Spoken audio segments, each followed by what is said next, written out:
చేస్తారు అని చెప్పి. సో మీరు specialized in female voices.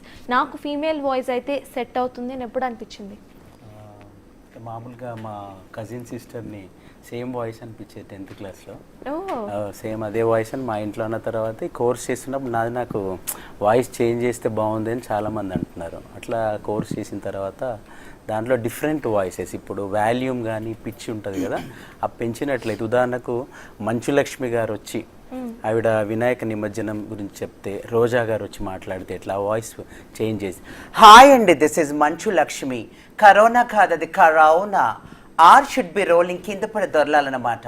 Today అసలు అయ్యి బాబోయ్ నేను బాంబేలో ఉన్నాను, నా కూతురు యాపిల్తో పాటు, ఇదివరకైతే నాన్నగారితో అసలు బుక్స్ చదివేది, ఇదంతా వర్క్ చేసేది. అందరికీ సుఖ సంపదలతో ఆయురారోగ్యాలతో బాగుండాలని కోరుకుంటున్నాను. అలాగే ఎలాంటి ఆటంకాలు వచ్చినా ఆ వినాయకుడు వచ్చి మీకు అడ్డుకోవాలని నేను కోరుకుంటున్నాను. Bye love you. అలాగే బిగ్ టీవీ ప్రేక్షకులకు వినాయక నిమజ్జన శుభాకాంక్షలు. అంటే ఏ వాయిస్లో పాస్ ఇస్తుంటారు కదా వాయిస్లో, అవి మనం ఎక్కువ పట్టుకోవాలి.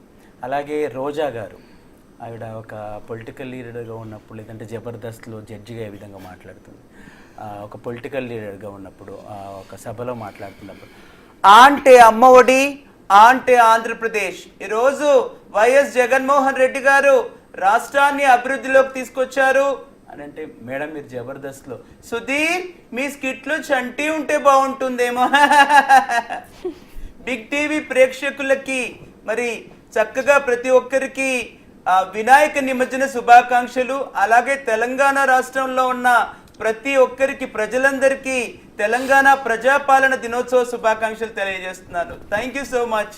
ఇట్లా లాస్ట్ లో హస్కీనెస్ కూడా యాడ్ చేశారు. Very nice.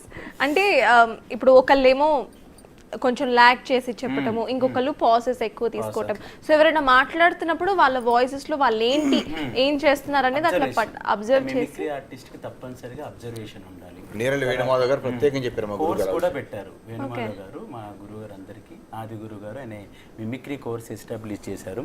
అయితే ఇంతకుముందుకు మన శివ భవిరి గారు అన్నట్టు అంతర్గత ఇన్నర్ ఎబిలిటీ ఉండాలి కళాకారులకి, సొంతంగా కొంత ఉండి దానికి తోడు ఇలాంటి కోర్సులు కానీ సీనియర్ కళాకారుల సూచనలతోటి ఈ మిమిక్రీ కళాకారుడు ఎదగడానికి చాలా బాగుంటుంది. కరెక్ట్. సో